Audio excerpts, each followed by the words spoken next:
Lyca production Subaskaran தயாரிப்பில் அறிமுக இயக்குனர் AR ஜீவா இயக்கத்தில் அனுபமா பரமேஸ்வரன் நடிப்பில் லாக்டவுன் டிசம்பர் 5 முதல் திரையரங்குகளில். டிட்வா புயல் தீவிரமடைந்திருக்கிறது. இலங்கை நிலப்பரப்பு ஊடுருவலை கடந்து காவிரி படுகை கடற்கரையை நோக்கி வந்து கொண்டிருக்கிறது டிட்வா புயல். இதுகுறித்து விளக்குவதற்காக சுயாதீன வானிலை ஆய்வாளர் ஹேமச்சந்திரன் இணைந்திருக்கிறார். ஹேமச்சந்திரன், புயலினுடைய தற்போதைய நிலவரம் என்ன? குறிப்பா பார்த்தோம்னா புதிய தலைமுறையில நம்ம தொடர்ந்து டிட்வா புயலின் பாதையையும் அதன் நகர்வையும் பதிவு செய்து வருகிறோம். தற்போது கிட்டத்தட்ட 40 மணி நேர இலங்கை நிலப்பரப்பு ஊடுருவலை கடந்து கடல் பகுதியில் டிட்வா புயல் ஊடுருவ தொடங்கியிருக்கு. குறிப்பா இலங்கை நிலப்பரப்பின் ஊடுருவல் என்பது கடந்த 2 நாட்களாக இருந்து வந்த நிலையில இலங்கை நிலப்பரப்பிலிருந்து விலகி காவிரி படுகையை ஒட்டிய கடலோர பகுதிகள் நோக்கி டிட்வா புயல் தற்போது வருகை தந்திருக்கு. தற்போது பார்க்கிறோம், இந்த இலங்கை நிலப்பரப்பின் காரணமா மேக குவியல்கள் சற்று வலுவிழந்தது. இப்ப கடல் பகுதிக்கு வந்த பின்பு தனக்கு தேவையான சக்திகளை மீண்டும் பெறும் என எதிர்பார்க்கப்படுது. இதன் காரணமாக காவிரி படுகை மாவட்டங்கள்ல பரவலாக மழையின் தாக்கம் நேற்று இரவு முதலே இருந்து வருகிறது.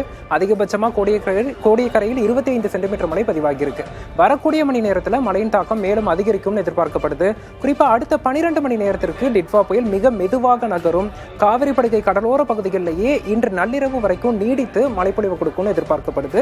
வரக்கூடிய பிற்பகல் மாலை நேரத்தில் மழையின் தீவிரம் அதிகரித்து இரவு நள்ளிரவு நேரங்களில் அதீத கனமழையாக மாறும். குறுகிய நேரத்தில் தீவிர மழையாக இருக்கும் எதிர்பார்க்கப்படுது. அதே போல மேற்கத்திய காற்றின் ஊடுருவல் காரணமா நமக்கு திருநெல்வேலி, தென்காசி மற்றும் அதனை ஒட்டிய தேனி, ராமநாதபுரம் போன்ற மாவட்டங்கள்லையும் கனமழை பதிவாகிட்டு இருக்கு. தென் மாவட்டங்கள்லையும் இன்று மாலை வரை கனமழை தொடரும்னு எதிர்பார்க்கலாம். சென்னை, திருவள்ளூர், காஞ்சிபுரம் போன்ற மாவட்டங்களில் விட்டு விட்டு மழை இருக்கும். உள் மாவட்டங்கள்லையும் வரக்கூடிய மணி நேரத்தில் மழை அதிகரிக்கும். அதாவது திருச்சி, அரியலூர், பெரம்பலூர் போன்ற உள் மாவட்டங்களையும் மழையின் தாக்கம் அதிகரிக்கும் எதிர்பார்க்கலாம். ஒட்டுமொத்தமா தற்போது சற்று மேக குவியல்கள் வலுவிழந்த டிட்வா புயல் அடுத்த சில மணி நேரங்களில் முழுமையாக கடல் பகுதியில் தனக்கு தேவையான சக்தியை பெற்று மீண்டும் வலுப்பெற இருக்கு. புதிய மேக குவியல்களை உருவாக்கி இன்று மாலை இரவு நேரங்களில் காவிரி படுகை மாவட்டங்களில் தீவிரமான மழைப்பொழிவு கொடுக்க இருக்கு என்பதுதான் தற்போதைய வானிலை நிலவரம். சென்னையை பொறுத்த வரைக்கும் மழையினுடைய நிலவரம் எப்படி இருக்கும்? கிட்டத்தட்ட அடுத்த 12 மணி நேரத்திற்கு டிட்வா புயல் காவிரி படுகை கடலோர பகுதிகளே நீடித்து மழைப்பொழிவு கொடுக்க இருக்கு. டிட்வா புயலின் மேற்கு பகுதி காவிரி படுகை மாவட்டங்களில் விழும்னு எதிர்பார்க்கப்படுது. இதன் காரணமா நாளை காலை வரை காவிரி படுகை மாவட்டங்களில் மழை தீவிரமா இருக்கும். அதனைத் தொடர்ந்து சென்னை நோக்கி வடக்கு திசையில் நகர தொடங்கும் போது இன்று இரவு முதல் படிப்படியாக மழையின் தீவிரம் சென்னையில் அதிகரித்து நாளை நவம்பர் 30ஆம் தேதி பரவலாக கன முதல் மிக கனமழை எதிர்பார்க்கலாம். சென்னை, திருவள்ளூர், காஞ்சிபுரம், செங்கல்பட்டு, புதுச்சேரி, விழுப்புரம் போன்ற மாவட்டங்களில் டிசம்பர் 1ஆம் தேதி வரைக்குமே டிட்வா புயலின் தாக்கம் என்பது இருக்கும்.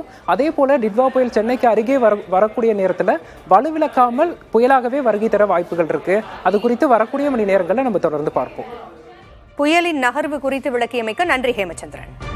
லைகா புரொடக்ஷன் சுபாஷ்கரன் தயாரிப்பில் அறிமுக இயக்குனர் AR ஜீவா இயக்கத்தில் அனுபமா பரமேஸ்வரன் நடிப்பில் லாக்டவுன் டிசம்பர் 5 முதல் திரையரங்குகளில்.